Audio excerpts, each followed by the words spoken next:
महागठबंधन को फायदा और एनडीए को नुकसान, फिर भी नीतीश फायदे में। कौन है बिहार का चाणक्य 2.0? समझिए।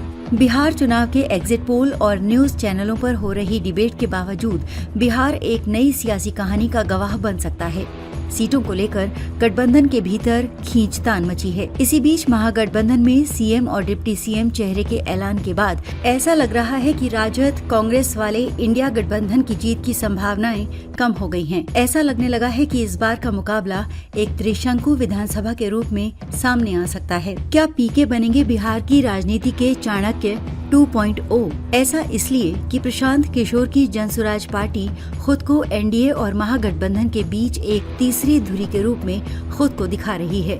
अगर जनसुराज 6% वोट हासिल कर लेता है तो कम से कम 2 दर्जन विधानसभा सीटों पर नतीजे बदल सकते हैं। इससे न सिर्फ एनडीए बल्कि महागठबंधन के लिए भी मुश्किल हो सकती है। नीतीश कुमार ने 2 दशकों से लालू और मोदी दोनों को कभी दूर तो कभी पास रखा है। वो न तो वंशवाद के आगे झुके और न ही राष्ट्रवादी राजनीति की हवा के आगे। उनके इस उलटफेर को पीछे मुड़कर देखने पर भ्रम की स्थिति नहीं बल्कि एक नपी तुली कार्रवाई के रूप में देखना बेहतर होगा। 2013 में जब उन्होंने एनडीए से नाता तोड़ा था तो वो कम्युनलिज्म के खिलाफ थे, लेकिन जब 2017 में जब नीतीश ने वापस एनडीए का रुख किया तो अपने डिप्टी तेजस्वी यादव पर भ्रष्टाचार के आरोप लगने के बाद अपने सुशासन रिकॉर्ड को बनाए रखने के लिए नीतीश का राजनीतिक ब्रांड हमेशा इस बात पर जोर देता रहा है कि बिहार का हित किसी भी एजेंडे से ऊपर रहा है। जब 2005 में नीतीश ने सत्ता संभाली थी तब बिहार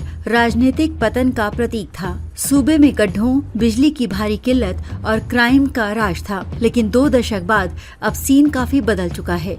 सड़कें दोगुनी से भी ज्यादा हो चुकी हैं। दूर के जिले पटना से बेहद ही तेज रफ्तार वाली सड़कों से जुड़ गए हैं। घरेलू बिजली कनेक्शन जो 2005 में मुश्किल से 25% था, अब 100% कवरेज के करीब पहुंच रहा है। लड़कियों के लिए नीतीश की साइकिल योजना ने उनके स्कूल एडमिशन को 37% से बढ़ाकर 60% से ज्यादा कर दिया है।